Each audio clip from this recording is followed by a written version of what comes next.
Ito na yung day 2 namin dito sa Hong Kong na kung saan may nakapicturean kami magandang dilag na galing pang Germany. Kaso biglang napalitan yung ngiti ko dahil sa maladragon kong jowa. Mahal.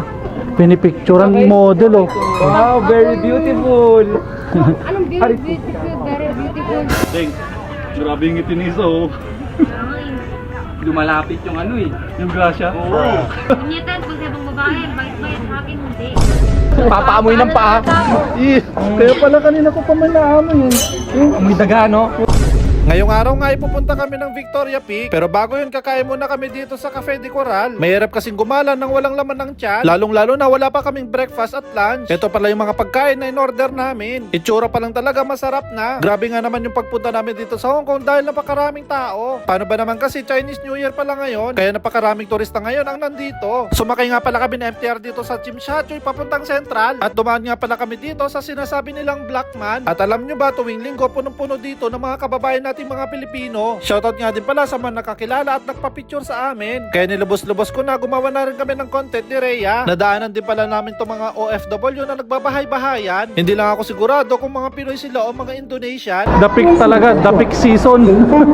Chinese New Year kasi. Sobrang daming tao, guys, oh. Dito pala kami sasakay sa The Peak Tram papuntang Victoria Peak para makita ang view ng Hong Kong mula sa Sky Terrace nila. Kaso pagdating nga namin dito, hindi namin inaasahan na ganito kahaba yung pila. Ang sikip talaga ng butas yan, oh. Parang sarap pasukin, eh. Pasong-pasungin, pinagsasabi. Guys, grabe yung pila namin kanina, oh. Doon kami galing kanina, oh. Nakalagpas na kami. Akala nga namin tapos na yung kalbaryong pilahan. Kaso meron pa pala dito sa loob pasakay ng tram. Sa sobrang dami nga namin, nakatayo na lang kami. Dahil paakyat nga ito, kailangan mong mag-balance at kumapit. Kapit ka lang, huwag kang bibitaw kung alam mo mahal ka niya. Ano daw? Habang nakatayo nga kami, biglang nag-iba yung ihip na hangin. Kasi may pumipitik sa ilong. Grabe ang lakas. Paakyat na nga kami dito sa may Sky Terrace. Pero bago yun, bibili muna kami ng ticket para makapasok. First time ko makita yung view ng city na Hong Kong kasi yung first and second na punta ko dito is sobrang hamog, mafagi, wala kang makita sa baba. So napakaswerte talaga ng kasama ko. Yun, oh. Talaga Oo, kasi yung swerte mo. Swerte, napalatan nga ako. Hindi. First time ko makikita yung view niya.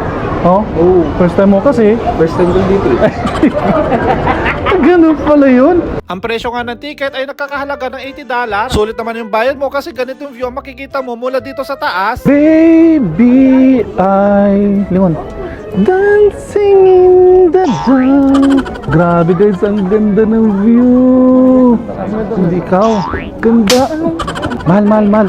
Pinipicturean model, oh. Pwede bang lahat tayo picture groupie? Wala pang lalaki na. Wow, very beautiful. Anong beautiful, very beautiful. One more. Ako pinitiran mo, ayaw mo, nagagalit ka pag sa tuwang-tuwa ka. Hi, can we take a groupie picture? Yes. Yeah.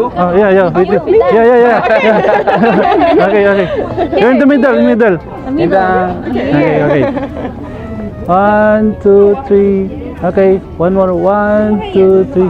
Okay, thank you. Bye-bye. Thank you. Okay. Thank you.